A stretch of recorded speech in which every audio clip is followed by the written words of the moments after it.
So I trust that folks will realize that the reports that we send from the Integrity Commission, they are reports of facts. There are factual statements in the reports.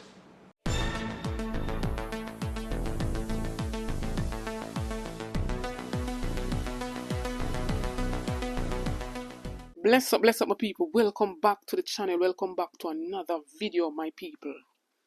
And it's still on the matter of the Integrity Commissions being questioned at the Integrity Commission Oversight Committee meeting in the Parliament today, my people. And we heard the chairman of the Integrity Commission, Mr. Seymour Panton, stating that all of their findings or all of their reports are factual. I'm a people, I'm going to bring on back to when this report of the statutory declarations and investigation of illicit enrichment was sent to the Parliament on the Prime Minister, Andrew Holness. I'm going to listen to his response, my people. The summary of the report outlined that my personal financial affairs from 2018 to 2023 was examined, including associate private third-party businesses and transactions. Over 3,600 transactions were examined, 28 bank accounts, over 80 witness statements collected. And while I have not had a chance to fully review the specifics of their calculations, just a cursory review of their formula, I have seen an error in figures they have used in their calculations. And therefore, I challenge this finding on incorrect use of data.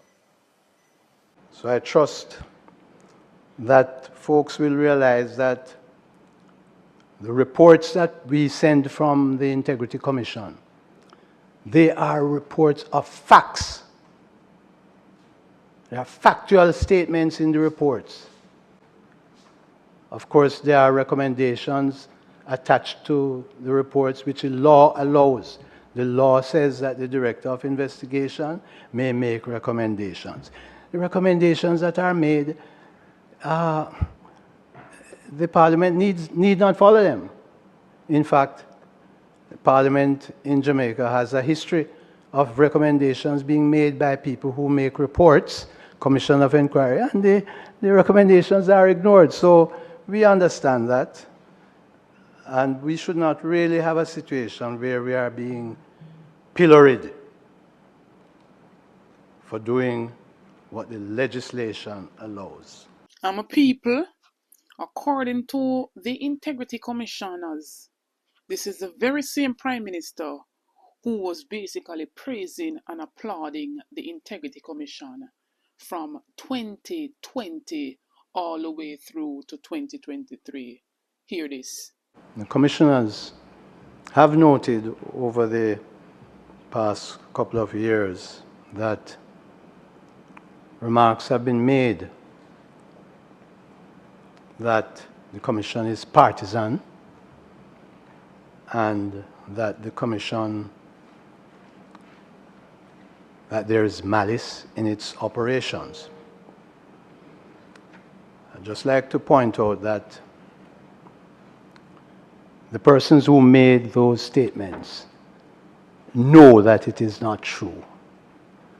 They know that we know it is not true. And they know that Jamaicans know that it is not true. There's a situation where 70% of the persons on the voters list do not vote.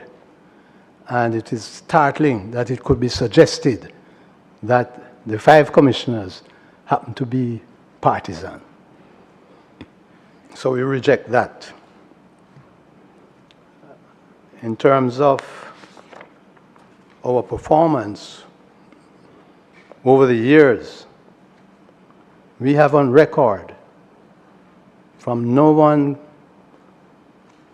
higher than the Prime Minister that in 2020 he commended the Commission in our Anti-Corruption Day celebration.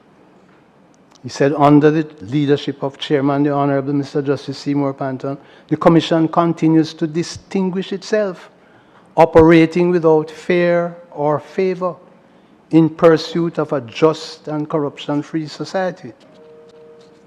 That was 2020. In 2022, he said that the Commission has done an outstanding job in increasing awareness and understanding of the anti-corruption framework. And as recently as December last year, he said, I am therefore pleased to note its work to expand public sensitization programs and improve investigative performance and technical proficiency, all of which represent a comprehensive approach to addressing corruption. I also commend the Commission's efforts to strengthen awareness and compliance, as well as its dedication to improving responsiveness, etc., etc.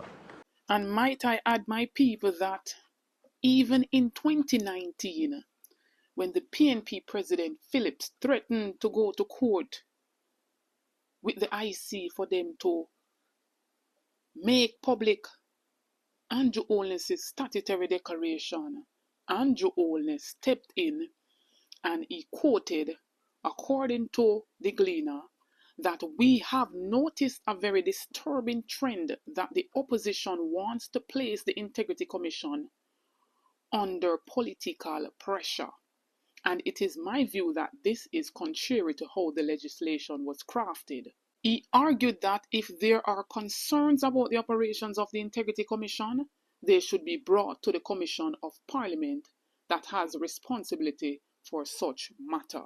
He said when you start to place pressure on them and they act, what will the people believe? People will start to think, oh, they only acting because the opposition brought pressure, and others will think their actions are politically biased because the opposition brought pressure.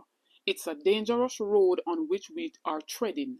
And that is why I have said to my colleagues, we must never publicly criticize the independent authorities in carrying out their jobs. Only for him, my people, to come in 2024 knowing that the report was about him being under investigation for illicit enrichment, he is set now to challenge them in court, my people. And there are three circumstances in which the IC can be taken to court. And for the PM to get that judicial review, he has to show grounds of negligence, he has to show grounds of malice, and he has to show grounds where the use of unreasonable force was used against him. And if he cannot show any of these three, my people, then this judicial review that he's seeking will be null and void, will be thrown out of the court. But my people, a date has been set for the 23rd of October, so we will hear the result of that via the Supreme Court. My people, share your thoughts and comments in the comment section. Let me know what you say, my people. Like, share, and subscribe to the channel if you're new. Get this video to at least 4,000 likes, my people. Stay tuned for more videos. Stay tuned for more updates. Big up on yourself.